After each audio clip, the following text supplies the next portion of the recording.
día lo podemos ver. Milagros en el siglo XXI. Dios les bendiga. Bienvenidos a esta sección Milagros en el siglo XXI. Hoy tenemos el privilegio de contar con nuestro hermano David, pastor. Hermano David, bienvenido a esta sección. Y muchas gracias, hermano. Queremos, hermano, que usted nos cuente uno de esos milagros que el Señor ha hecho. Bienvenido, hermano. Muchas gracias. Bien, nuevamente, gracias a Dios por la oportunidad que me ha dado para poder estar aquí en este canal, en esta página. Que Dios les bendiga a todos ustedes por el esfuerzo de antemano. Sé que Dios puede expandir mucho más todo esto que ustedes están haciendo. Y muchas gracias, de verdad, es una bendición estar aquí. Hermana Carolina, qué gusto estar aquí.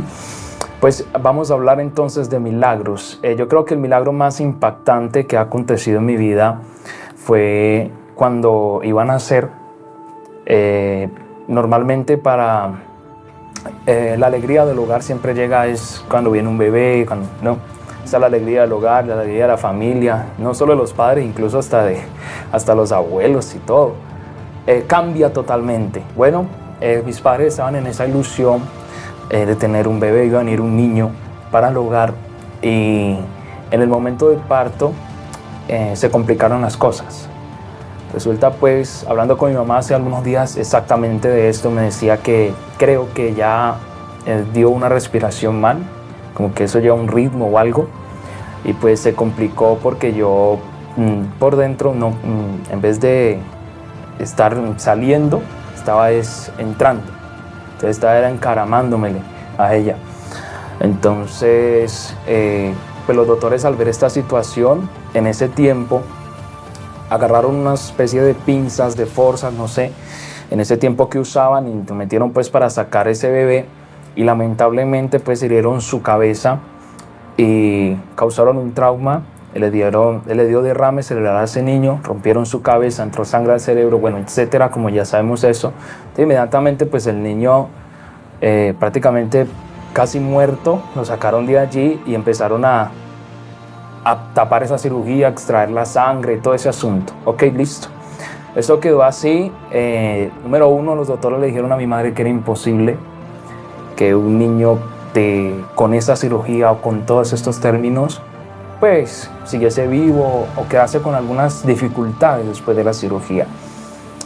Número dos, gracias a Dios, pues la cirugía se dio todo, y mientras estaba en el cuidado, no sé si fueron 2 semanas, no sé si fuera un mes, pero en una ocasión mi madre que yo empecé a verme por aquí debajo de los ojos, pues los párpados y demás, que me estaba colocando como morado, y también la boca, parte de los labios.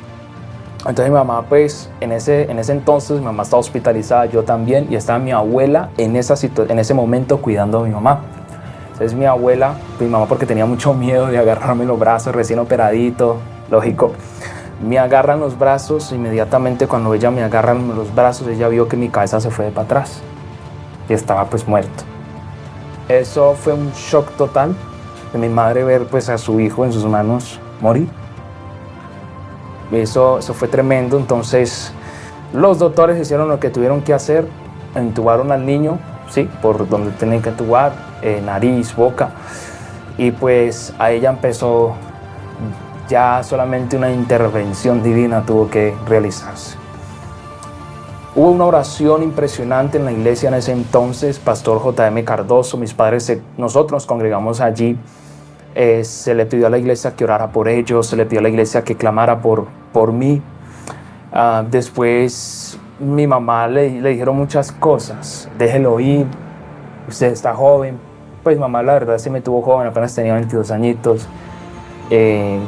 Usted tiene otra oportunidad. Pero mi mamá, por favor, es mi primer hijo, y verlo morir es algo impresionante. Alguien en alguna ocasión le dijo: si ese hijo es para Dios, dígale al Señor que lo traiga a la vida, y si no, que lo corte. Pero una madre orar esas palabras creo que es muy duro.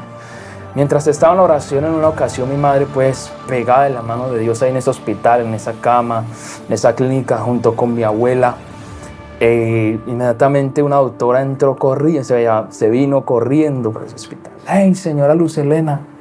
Su hijo lloró, ya pudo respirar por sí mismo. Eso marcó un hito en la historia de mi familia, porque yo estando muerto, o sea, desconectándome, ya no había esperanza, pues dejarlo ir como le decían las otras personas. Pero yo creo que mi mamá creyó en que Dios podía hacer algo. Para este siglo, alguien que haya resucitado es algo impresionante.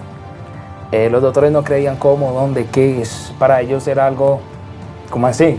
Bueno, listo, pero los doctores decían, ok, listo, hubo un milagro de Dios. Tuvieron que aceptarlo así. Los doctores le dijeron a mi madre que yo iba a quedar con unas complicaciones. Voy a entrelazar esto porque viene cuando era niño. Yo quedé con una complicación, pues donde fue la operación, que fue en este lado derecho, yo quedé con una parálisis facial.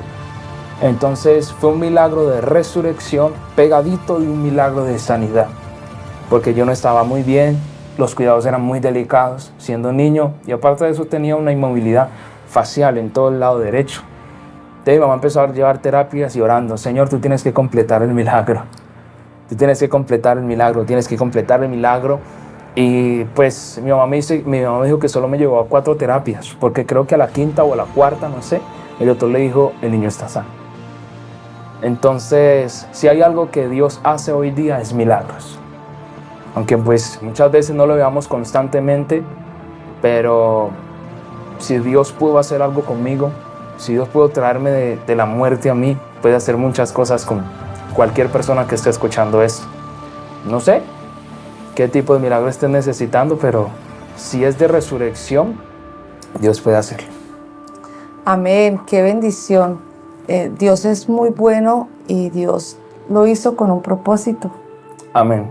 Y para que puedas entender cuál fue el propósito, por qué Dios devolvió a ese muchacho a la vida, Él nos va a ir avanzando y contando otro milagro poderoso de economía. Oh, sí, claro, sí. Bueno, ya después de que mis padres vamos a la iglesia, fui criado en una cuna de cristianos. Estando en la iglesia y demás, mis padres reciben el llamado al ministerio, y ya después de que ellos salen al ministerio, fuimos al ministerio. Yo ya tenía 10 años, ya Dios había hecho el milagro. En una ocasión, cuando estábamos empezando, estamos en un barrio muy complicado, en Palmira. Pues en esa época había mucha violencia. Sí, había guerra entre pandillas, lo que hoy se vive, pero en ese barrio la iglesia estaba en medio de 2 pandillas fuertes, ¿sí? Entonces había por lo menos una luz en medio de esas tinieblas. Mi papá recibió ese reto, mi papá recibió ese llamado y dijo, vamos. Y pues ahí nos fuimos nosotros ahí. En una ocasión, pues lamentablemente pues por cosas de la vida, cuando la economía no es buena, se puede decir de esa manera, cuando la economía no es trascendental, en ese proceso en que mi papá está siendo llamado, sí, porque mi papá estaba confirmando y también trabajando, en ese proceso la economía empezó a desinflarse un poquito en el hogar, en la casa. Eso llevó en que antes de que mi papá pues fuera posesionado y entrara ya por total al lugar, a que mi papá saliera del país a tratar de darle aire a la economía del hogar. Es lógico, un padre que mira que las cosas están siendo pues algo incómodas en la economía, pues tengo que hacer algo. ¿Por qué toca el ministerio, hermana Carolina? Porque allá donde él estuvo en el exterior, alguien en alguna ocasión, estando en la economía de ese tamaño, muchas veces, para siendo pues más precisos, mis padres, en vez de comer ellos, me dieron la comida a mí.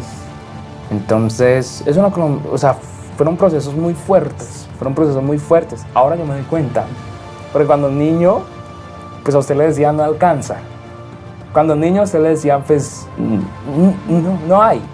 Pero ahorita que usted ya está grande y entiende en qué quebrantó la familia y la economía, duele. Es bastante doloroso. Entonces mi papá estando en ese país y la economía nada, creo que cuando Dios elige a alguien necesita ser procesado. Por eso hablé del ministerio. Estando en ese país, mi papá pues tratando de superar la economía, el Señor volvió a confirmarle su ministerio en un país extranjero. en un país que, wow, ¿cómo? ¿Cuándo? ¿A qué horas? ¿De qué manera? O sea, una persona desconocida que no conocía a mis padres, nada que ver, y se le acercó y le dijo, y siempre lo trató como pastor, y le dijo unas frases que para él son, pues se las guardó. Entonces mi papá me dijo, Dios como que está confirmando algo conmigo. Aunque la economía fue quebrada, y eso lo llevó a salirse del país, y en algunas ocasiones pensamos que por querer solucionar nos vamos, alguna cosa, hay que hacer algo, ¿no? Por la economía, el propósito de Dios te alcanza, aún estando en una escasez.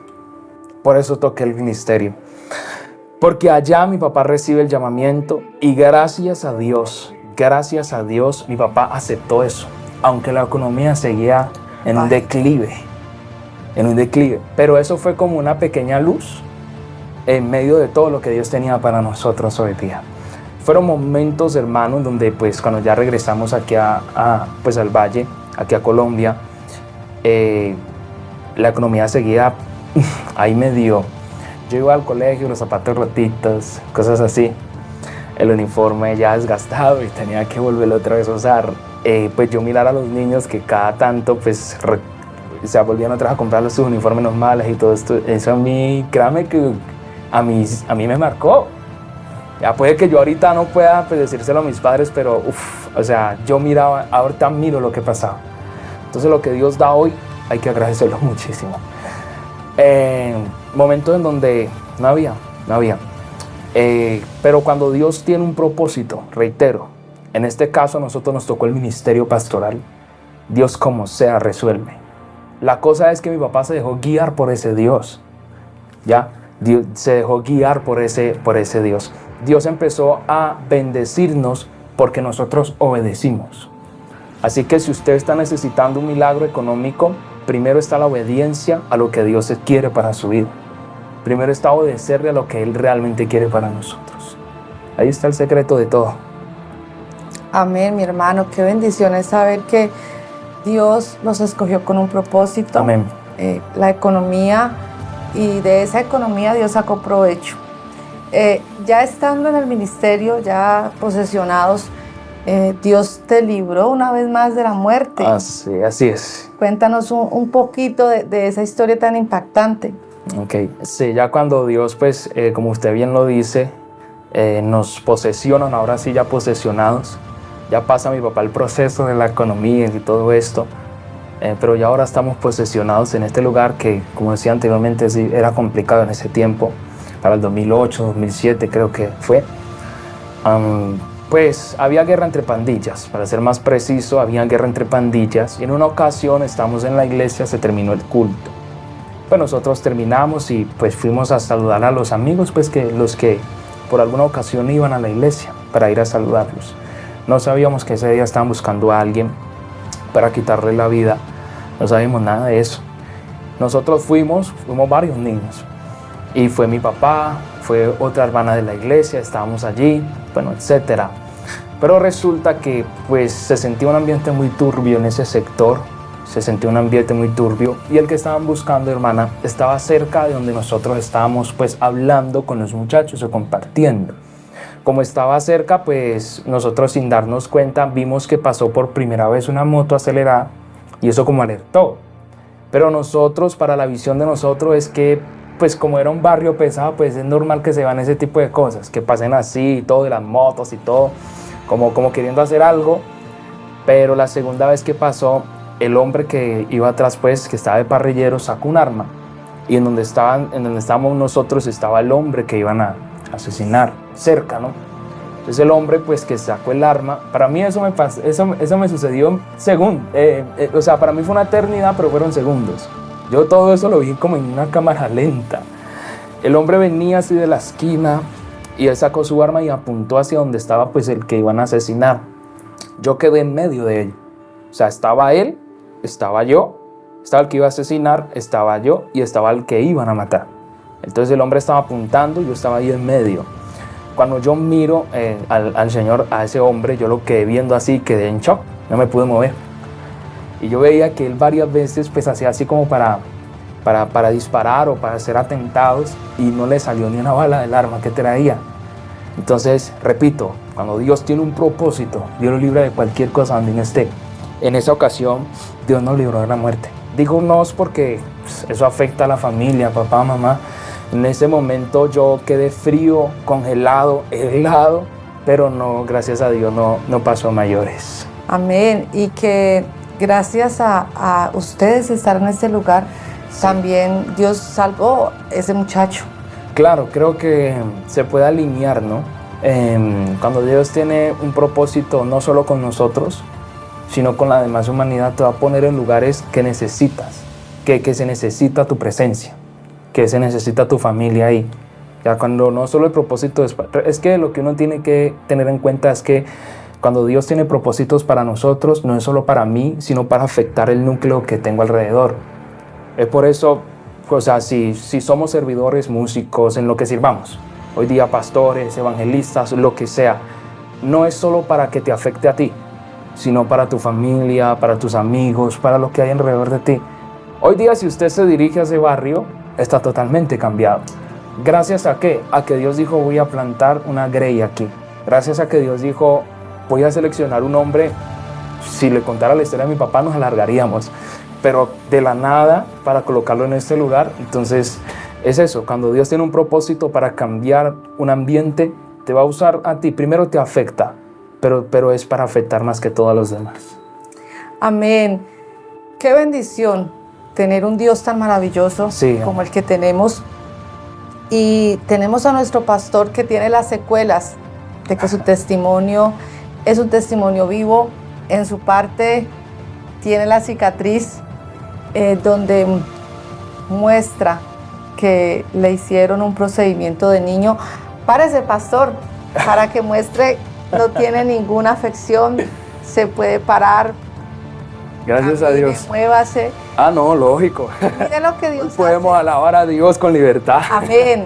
Sí, así es. No, y es grande, porque cuando, repito, Dios tiene algo impresionante para marcar no solo a su generación, o sea, la de nosotros, sino a los demás, va a ser lo imposible.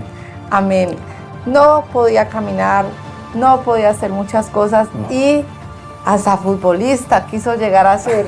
Entonces, ese es nuestro Dios, el Dios que hace milagros y continúa haciendo milagros en el siglo XXI. Les animamos para que sigan teniendo esa fe, creyendo en este Dios poderoso, y no te olvides de seguirnos, dale like en Milagros en el siglo XXI. Dios te bendiga. Dios los bendiga.